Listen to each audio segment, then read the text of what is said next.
SSC ও সমমান পরীক্ষা শুরু হচ্ছে আজ। গুজব ছড়ালে কঠোর শাস্তির হুঁশিয়ারি।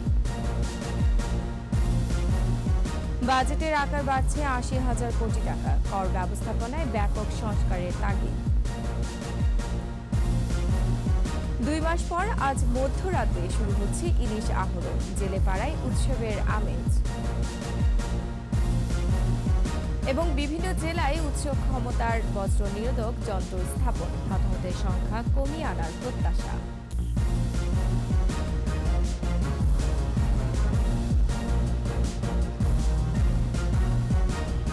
শুনছিলেন ফার্স্ট সিকিউরিটি ইসলামী ব্যাংক লিমিটেড সংবাদ শিরোনাম।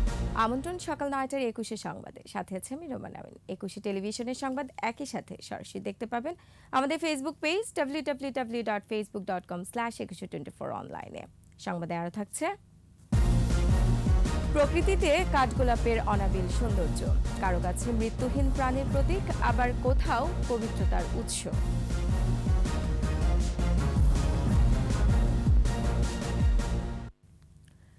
এসএসসি ও সমমানের পরীক্ষা শুরু হচ্ছে আজ। পরীক্ষা চলবে সকাল ১০টা থেকে দুপুর ১টা পর্যন্ত। এবছর পুনর্বিন্যাস করা সংক্ষিপ্ত সিলেবাসে পরীক্ষা অনুষ্ঠিত হচ্ছে। ১১টি শিক্ষা বোর্ডে এবার অংশ নিচ্ছে ২০,৭২,১৬৩ জন পরীক্ষার্থী। এর মধ্যে ছাত্র ১০,২১,১৯৭ এবং ছাত্রী ১০,৫০,৯৬৬ জন। ৯টি সাধারণ শিক্ষা বোর্ডে বিজ্ঞান বিভাগে ৫,৪৪,৫৭৪ জন, মানবিকে ৮,২৩,৮৮৫ জন ও ব্যবসা শিক্ষায় ২,৮০,৮১৬ জন পরীক্ষার্থী রয়েছে। পরীক্ষা কেন্দ্রগুলোর ২০০ গজের মধ্যে জনসাধারণ প্রবেশে নিষেধাজ্ঞা দেওয়া হয়েছে। প্রশ্ন ফাঁস ও যে কোনো অনিয়ম প্রতিরোধে সতর্ক অবস্থানে আইন শৃঙ্খলা রক্ষাকারী বাহিনী। এদিকে এসএসসি ও সমমান পরীক্ষায় প্রশ্ন ফাঁসের কোনো সুযোগ নেই বলে জানিয়েছেন শিক্ষামন্ত্রী ডক্টর দীপু মনি। এছাড়া কোনো ধরনের গুজব রটালে কঠোর শাস্তির হুঁশিয়ারি দিয়েছেন তিনি। প্রশ্ন ফাঁসের কোনো সুযোগ নেই। গুজব কেউ রটালে তার জন্য কঠোর শাস্তি হবে ধরা পড়লে। আরেকটা হচ্ছে বেসরকারি যেসব শিক্ষা প্রতিষ্ঠান আছে সেগুলো জাতীয়করণ করা হবে কিনা এটা নীতিগত সিদ্ধান্তের ব্যাপার। এর সঙ্গে সরকারের আর্থিক সংশ্লেষ আছে, অতএব এটি আমরা চিন্তা ভাবনা করে দেখছি। এটি গবেষণারও দরকার আছে। সরকারিকরণ করলে ভালো হয় নাকি অত ভালো হয় না। এবার অন্যান্য প্রসঙ্গ। ব্যয় সংকোচনের চাপ সত্ত্বেও আগামী বাজেটের আকার বাড়ছে প্রায় ৮০,০০০ কোটি টাকা। উচ্চ প্রবৃদ্ধির লক্ষ্যমাত্রার সাথে নির্বাচনী বছরের বাজেটে থাকছে ভর্তুকির চাপও। আর ব্যয় মেটাতে এনবিআর এর রাজস্ব আহরণের লক্ষ্যমাত্রা ধরা হচ্ছে প্রায় ৪.৫ লাখ কোটি টাকা। অর্থনীতিবিদরা বলছেন, কর ব্যবস্থাপনায় ব্যাপক সংস্কার ছাড়া বাজেট অর্থায়ন চ্যালেঞ্জিং হবে। মেহেদী হাসানের রিপোর্ট। বৈশ্বিক সংকটে দেশের অর্থনীতি কিছুটা চাপে। ব্যয় সাশ্রয়ী নীতিতে হাঁটছে সরকার। ধাপে ধাপে কমানো হচ্ছে বিদ্যুৎ, জ্বালানি ও সারের ভর্তুকি। তবুও আসছে বাজেটে সরকারকে বড় ভর্তুকি গুনতে হবে। এছাড়া মূল্যস্ফীতির চাপে থাকা সাধারণ মানুষকে স্বস্তি দিতে খাদ্য ও সামাজিক নিরাপত্তা খাতে বিপুল অর্থের প্রয়োজন হবে। ঋণের সুদ পরিশোধ, বেতন ভাতা সহ নানা উন্নয়ন খাতেও বাড়বে ব্যয়।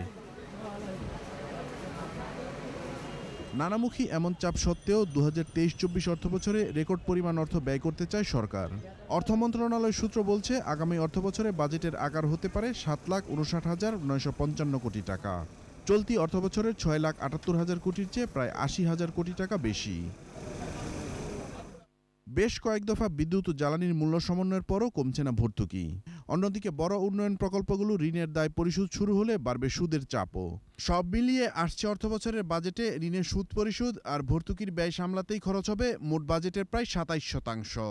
সুদের ব্যয় এই বছর ১ লক্ষ কোটি টাকা ছাড়াবে প্রথমবারের মতো। এটা একটা সুসংবাদ নয়। এবং প্রবৃদ্ধিটা হচ্ছে ২৭%। সেটা আরেকটা দুঃসংবাদ। আগামী বছর কী হবে জানি না, কিন্তু এইভাবে যদি বাড়তে থাকে তাহলে কিন্তু আমরা ঋণগ্রস্ত দেশ হিসেবে পরিণত হতে পারি। যে আমার আয়ের ৩ ভাগের 1 ভাগই যদি আমি ইন্টারেস্টে দিয়ে দিই, 3 ভাগের 1 ভাগ যদি আমি সাবসিডিতে দিয়ে দিই, থাকলোটা কি?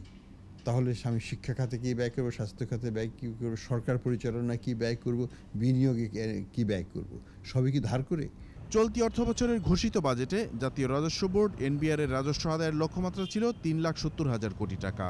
আসছে বাজেটে এ লক্ষ্যমাত্রা 15% বাড়তে পারে। অর্থনীতিবিদদের মতে রাজস্ব খাতে বড় ধরনের সংস্কার ছাড়া এত বড় বাজেট অর্থায়ন কঠিন হবে। এই বছরের বাজেটটা খুবই ডিফিকাল্ট হবে এবং সরকারের পক্ষে কোনো বড় কোনো সংস্কার কার্যক্রম হয়তো হাত দেওয়াটা কঠিন হবে রাজনীতির কারণে। তো আশা করব যে ইলেকশন পরবর্তীকালে যেন সরকার অন্তত পক্ষে যে সরকারই আসুক না কেন তারা যেন বড় রকমের সংস্কারে হাত দেয় রাজস্ব খাতে, এবং সেখানে যদি পরিবর্তন না আনা হয় আমাদের যে সরকারই আসুক না কেন বাজেট বাস্তবায়ন হবে না। আগামী বাজেটে সরকারের পরিচালন ব্যয় দাঁড়াতে পারে প্রায় 4,96,955 কোটি টাকা, যা জিডিপির প্রায় 10%। তবুও আসছে বাজেটে প্রবৃদ্ধির লক্ষ্যমাত্রা ধরা হতে পারে 7.5%। মেহেদী হাসান, 21 টেলিভিশন, ঢাকা। আজ মধ্যরাত থেকে শুরু হচ্ছে ইলিশ আহরণ। বিভিন্ন নদীর প্রায় 400 কিলোমিটার এলাকা জুড়ে জেলে পাড়ায় উৎসবের আমেজ। 2 মাস পর নিষেধাজ্ঞা উঠে যাওয়ায় জাল নিয়ে নদীতে নামতে প্রস্তুত জেলেরাও।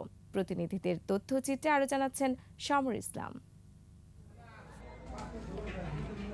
উৎপাদন বাড়ানোর লক্ষ্যে 1 মার্চ থেকে দেশের ইলিশের 6টি অভয়াশ্রমের মধ্যে 5টিতে সব ধরনের মাছ ধরার উপর 2 মাসের নিষেধাজ্ঞা দেয় সরকার।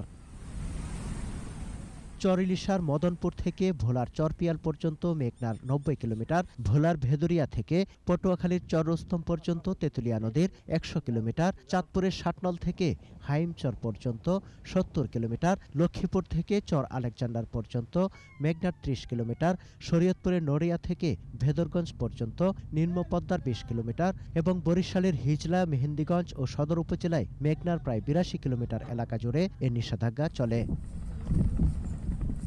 নিষেধাজ্ঞার সময় জেলেদের খাদ্য সহায়তা হিসেবে 40 কেজি করে 4 দফায় 160 কেজি চাল দেয়া হয়েছে। দীর্ঘদিন অলস সময় কাটিয়ে আবারও নদীতে জাল নিয়ে নৌকা ভাসাবেন জেলেরা, তাই কর্মচঞ্চল জেলে পাড়া। অভিযান ইনশাআল্লাহ আমরা পালন করছি। আল্লাহর মতো অনেক জালের কাম করতে আছি। 1 তারিখ আল্লাহ দিবসে আমরা নাও তুললে নাম 2 মাস অভিযান নৌকা উসুরে দিয়ে দিলাম। আল্লাহ আসলে এই অভিযান শেষ 1 তারিখে আমরা গাঙ্গে নাম। জাটকা সংরক্ষণে জেলা প্রশাসন, কোস্টগার্ড ও জেলা টাস্কফোর্সের যৌথ অভিযান সফল হওয়ায় ইলিশের উৎপাদন 6 লাখ মেট্রিক টন ছাড়িয়ে যাবে বলে মনে করছে মৎস্য বিভাগ। জনপ্রতিনিধি এরা আমাদের আইন শৃঙ্খলা বাহিনী, জেলা প্রশাসন সকলে মিলে আমরা একটা অভিযানটা করেছি এবং ইলিশের উৎপাদন যে বর্তমান যে উৎপাদন তার চেয়ে কাঙ্ক্ষিত হারে বৃদ্ধি পাবে এবং জাতীয় উৎপাদন যেটা আমরা মনে করছি যে আগামীতে 6 লক্ষ মেট্রিক টনের ঊর্ধ্বে উৎপাদন হবে। নিষেধাজ্ঞার সময় চাঁদপুরে 155টি ভ্রাম্যমাণ আদালত, 737টি অভিযানে 368 জেলেকে বিভিন্ন মেয়াদে সাজা দিয়েছে। সমর ইসলাম, 21 টেলিভিশন। দেশে বজ্রপাতের মৃত্যু বাড়ায় 2016 সালে বজ্রপাতকে দুর্যোগ ঘোষণা করে সরকার। বজ্রপাতে মৃত্যুর 93%ই গ্রামাঞ্চলে। এর মধ্যে 86%-এর মৃত্যু হয় উন্মুক্ত স্থানে। এ অবস্থায় বিভিন্ন স্থানে বজ্রপাত নিরোধক দণ্ড ও যন্ত্র বসিয়ে হতাহতের সংখ্যা কমানোর চেষ্টা করছে দুর্যোগ ব্যবস্থাপনা মন্ত্রণালয়। প্রতিনিধিদের সহায়তায় শতরূপা দত্তের রিপোর্ট।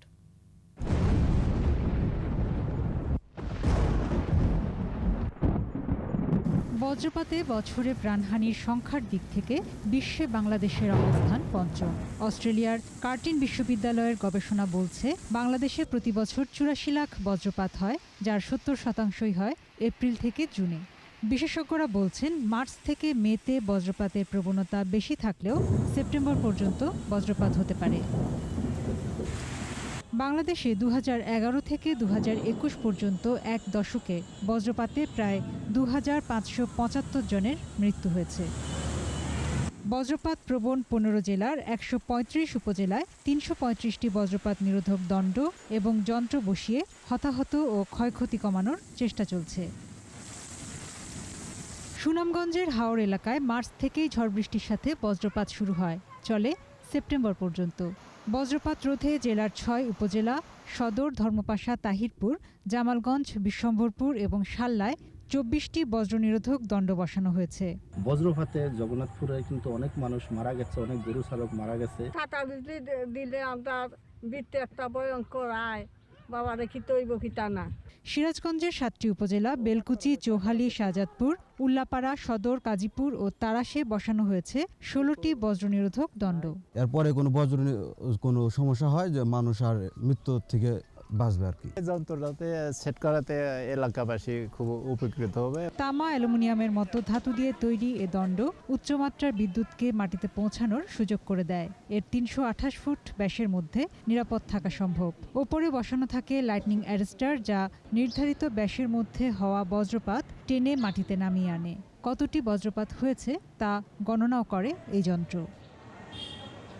বজ্রপাতের হাত থেকে রক্ষা পেতে আরও বেশি এলাকায় বজ্রনিরোধক যন্ত্র স্থাপনের দাবি এলাকাবাসীর। প্রত্যেকটা ইউনিয়নে একটা করে যদি বজ্রপাত নিয়ন্ত্রক স্থাপন করা হয় তাহলে মানুষের জানমাল নিরাপদ হবে। বজ্রনিরোধক দণ্ডের সংখ্যা ও পরিধি বাড়ানোর চেষ্টা রয়েছে জানিয়েছেন সংশ্লিষ্টরা। সমস্ত উপজেলা বা সমস্ত স্থান আমরা সেটা স্থাপন করতে পারি, তবে সেই বিষয়ে আমরা কর্তৃপক্ষের নজরে এনেছি। শতরূপা দত্ত, একুশে টেলিভিশন। অবকাশকালীন ছুটি শেষে আজ খুলছে সুপ্রিম কোর্ট। এর আগে ২৬ এপ্রিল হাইকোর্ট বিভাগের ১০টি বেঞ্চের তালিকা সুপ্রিম কোর্টের ওয়েবসাইটে প্রকাশ করা হয়েছে। এসব বেঞ্চ পুনর্গঠন করেছেন প্রধান বিচারপতি হাসান ফয়েজ সিদ্দিকী। সকাল 10:30 থেকে পুনর্গঠিত বেঞ্চগুলো তাদের বিচার কার্য শুরু করবেন। ৯ এপ্রিল থেকে ২৭ এপ্রিল পর্যন্ত সাপ্তাহিক ছুটি, সরকারের ঘোষিত ছুটি এবং সুপ্রিম কোর্টের অবকাশ ছিল। তবে এই সময়ে হাইকোর্ট বিভাগে অবকাশকালীন বেঞ্চ এবং আপিল বিভাগে অবকাশকালীন চেম্বার আদালত বিচার কাজ পরিচালনা করেছেন।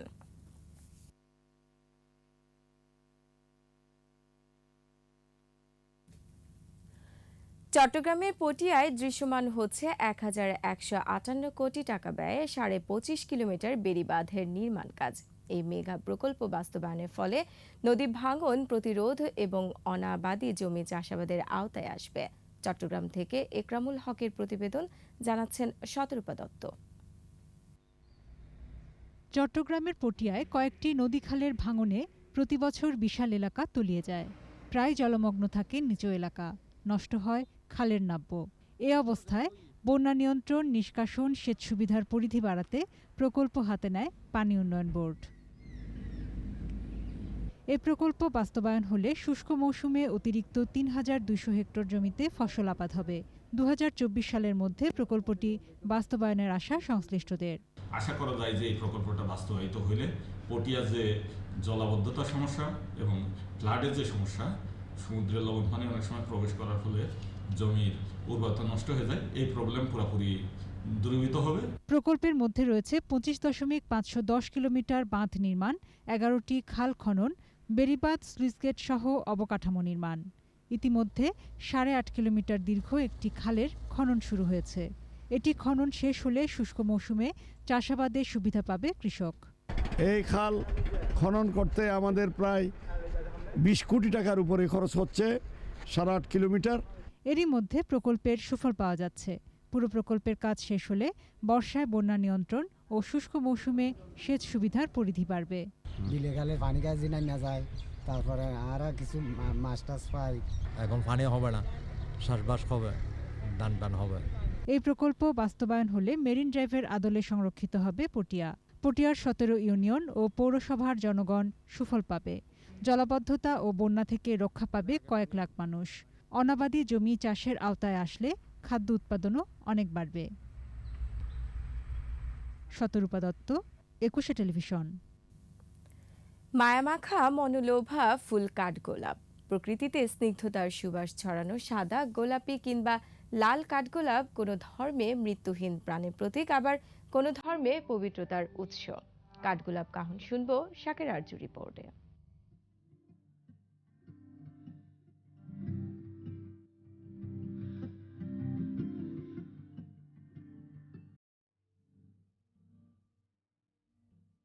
সাদা পাপড়িতে হলুদের ছোঁয়া কিংবা গোলাপি আভায় মুগ্ধতার ক্যানভাস। থোকা থোকা ফুলে সাদার মায়া ছড়ানো এ যেন কাঠগোলাপের সাম্রাজ্য।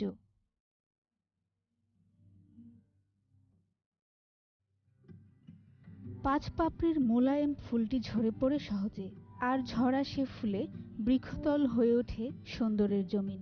এমনিতে কাঠগোলাপের ঘ্রাণ খুব একটা তীব্র না হলেও রাতে সূক্ষ্ম মিষ্টি ঘ্রাণ বিমোহিত করে রাখে আশপাশটা। বসন্তে ফুল ফোটা শুরু হয়ে বর্ষা মারিয়ে রং ছড়ায় কাঠগোলাপ। বছরের এ সময়টা সব পাতা ঝরে যায়, আর প্রথম বৃষ্টিতে ফুলে ফুলে ছেয়ে যায় পুরো গাছটি। অনাবিল সৌন্দর্যে কাঠগোলাপ তাই অনন্য ফুলের ভুবনে। মেক্সিকো, মধ্য আমেরিকা, ভেনিজুয়েলা ও দক্ষিণ ভারতের স্থানীয় ফুল কাঠগোলাপ। গোলাচি, গোলাইচ, গোলক চাপা, চালতা গোলাপ, গড় চাপা নামে পরিচিতি রয়েছে কাঠগোলাপের। এ গাছে নানা অংশের ঔষধি ব্যবহারও রয়েছে। আর ফুলটি হিন্দু ধর্মাবলম্বীদের কাছে পবিত্রতার উৎস, পূজার নৈবেদ্য। বৌদ্ধ সম্প্রদায়ের মানুষ ভাবেন কাঠগোলাপ মৃত্যুহীন প্রাণের প্রতীক।